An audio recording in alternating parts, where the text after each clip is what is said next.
two girls 9 years ago. I would assume Caroline Reeves and Catherine Josion met.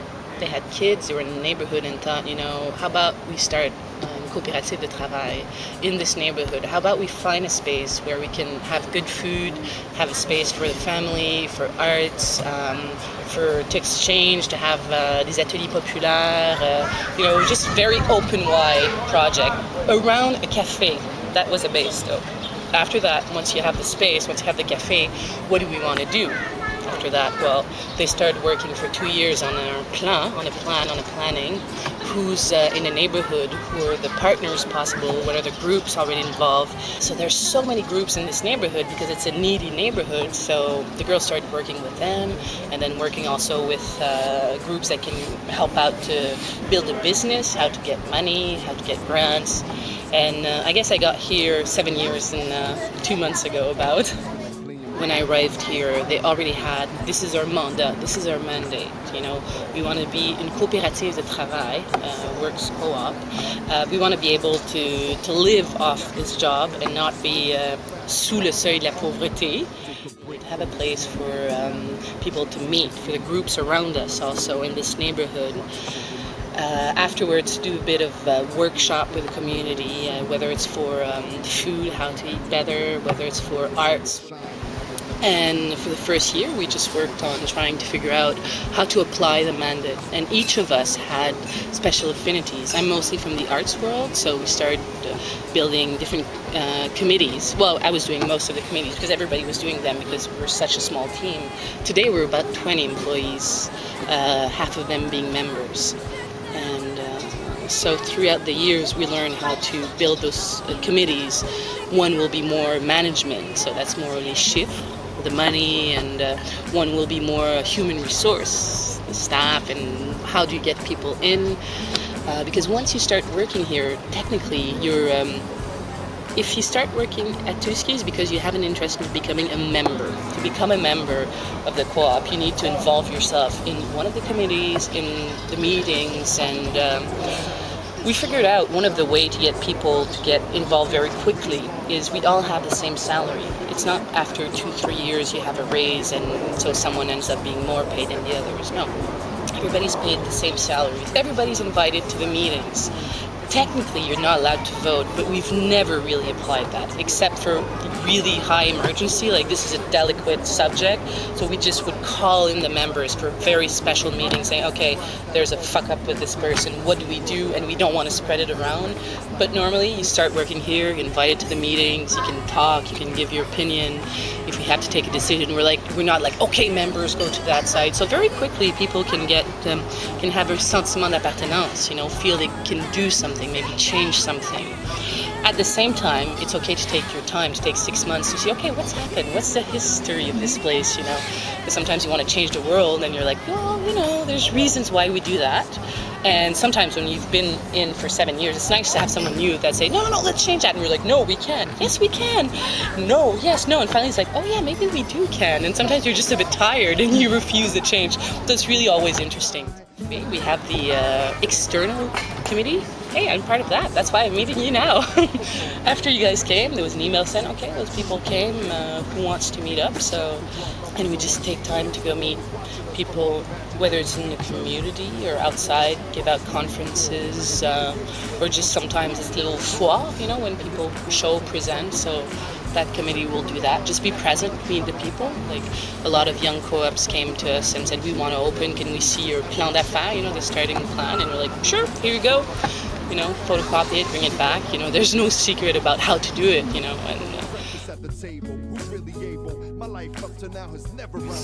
Offering just indoors a space to have exhibition every month. So it's open to professional or non-professional artists. Every year in June, we have the kindergarten school in the neighborhood that presents their annual exhibition. So we love that. So sometimes we work with groups around here that show exhibitions. Sometimes it's groups that came back from a trip somewhere to help out humanity groups or whatsoever, and sometimes just professional artists from the neighborhood. So we have a variety of exhibition every month. We started up this other company that what we do is we close street around the cafe, and we have street permits to occupy it. So this was a way to explore outside of the walls of the cafe, which was keeping us just a bit struggling inside the space because it wasn't big enough for the cultural aspect.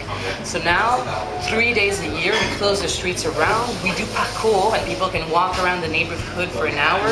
We can use it at night as well, because now the city stamp us something. So we advise the people in the neighborhood, we're going to do this. We do door to door to be sure everybody wants to accept it. We need 70% of the people that agree to have the permit. They've never been here. They don't really know us. I don't want to say they're afraid of us, but they think that they're not welcome. So sometimes you have the impression that after 7 years, you've conquered your little neighborhood, but it's not true. You have to keep on being active, and you can't presume that people know you, that people love you, that they want more. So it always has to be an ongoing process. So now that's what we want to focus more. Getting the community closer as well, you know, events, food, drink, music, arts, whatever it is, interdisciplinary art, walking your neighborhood, looking at it from another angle. That's a lot what we do. Just to come back to the 3 Tower, this year that's what we did. We launched the event on the roof of those towers. So we invited people in the towers to come and see us, and there was a bunch of artists. So automatically people were just connecting. And from a 15-story building, so it's like, let's look at our neighborhood in a different way now. And people are just charmed, you know. People in Paris like, wow, this is beautiful. And people are just meeting and suddenly saying, who are you? Why live here? I've been living here for 40 years, and my grandpa, and suddenly the story starts coming, and everybody is just like, and that's just a natural, simple way of doing it. Cafe is how you do it also.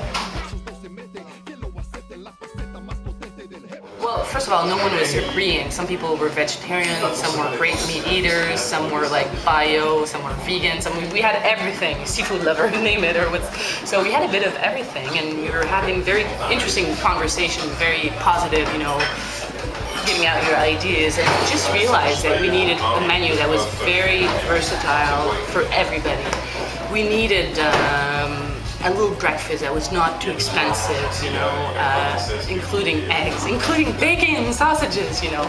But at the same time, we were looking for products that were better, that were not just the lowest quality. And we tried to figure out, what does the neighborhood greasy spoon serve, you know, how much is it? And to try to say, well, we can't compete with that. We can't compete with huge frozen food, but how can we still, you know, find a balance out of that?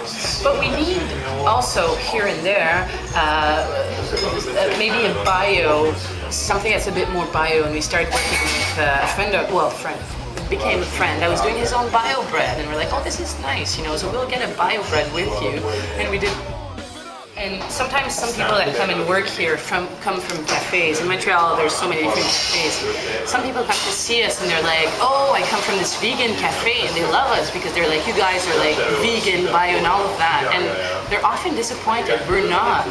But what we really do is un geste démocratique. We're truly a cooperative, as in the exercice, the work we do on trying to get everybody involved and to listen to everybody. And that's the biggest strength, that when you come here and get involved, it's more about everybody's value that becomes important. It's not about being totally into one of the. We can work on many facets, and they're all good. But here it's very open. I guess for me, this co-op work once showed me that there are different ways of living, and it gives a lot more sense. And the specific thing of working here is that me and a lot of people got involved in a neighborhood. So it's basically giving more sense to your neighborhood. And I've been in this neighborhood for 10 years. In the past 7 years, we've worked so much in here that suddenly you want to stay. You learn to love it. And so it's cette richesse-là that's just so amazing. And suddenly everything you do, all the other action afterwards, are tinted by that desire, by that understanding. So yeah, come back again to visit.